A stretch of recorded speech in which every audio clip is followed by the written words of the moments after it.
Cédric Jubilard a donc été présenté aujourd'hui devant les deux juges d'instruction co-saisis. Il a été mis en examen pour homicide volontaire par conjoint et il vient d'être placé sous mandat de dépôt par le juge des libertés de la détention de Toulouse. Monsieur Jubilard, avec son avocat, conteste son implication dans cette affaire, y compris dans sa qualification actuelle. Il aura effectivement à développer sa défense avec l'assistance de son ou de ses conseils, et dans le cadre bien sûr du respect de la présomption d'innocence. Monsieur Jubilard a fourni des explications qui sont qualifiées par les enquêteurs et les magistrats instructeurs, et à mon avis à juste titre,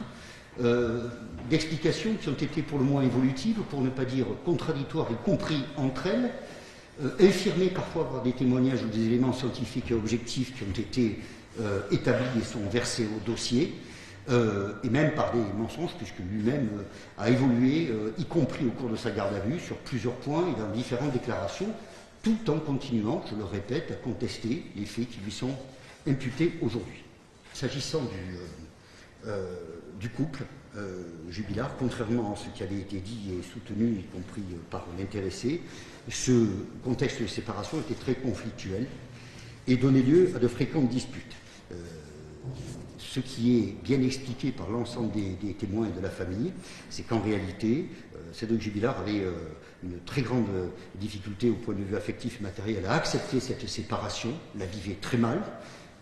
tentait même de reconquérir, mais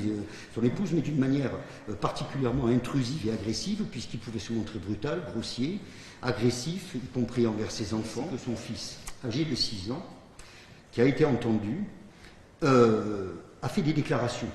selon lesquelles, vers 23 h, lorsqu'il va se coucher, après avoir fait un câlin à sa mère, il entend entrer dans sa chambre, alors qu'il est réveillé, une violente dispute entre les parents.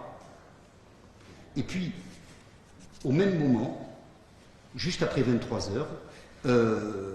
les enquêteurs ont déterminé de manière formelle que deux voisines, une mère et sa fille, à 23h07 très précisément, après des investigations auprès des médias justement, parce que c'était par référence à une émission, une coupure publicitaire, on a pu dire que c'était 23h07 très précisément, cette dame et cette fille, donc ou adultes, vont entendre en direction du domicile de la famille Jubilard des cris stridents et de détresse d'une femme qui vont effectivement les interpeller et qui vont progressivement disparaître et s'arrêter dans la nuit, ce qui ne les a pas outre mesure inquiétés, puisqu'elles n'ont pas pensé à appeler les gendarmes à ce moment-là. Monsieur Jubilard ne donne pas de réponse, me semble-t-il, crédible.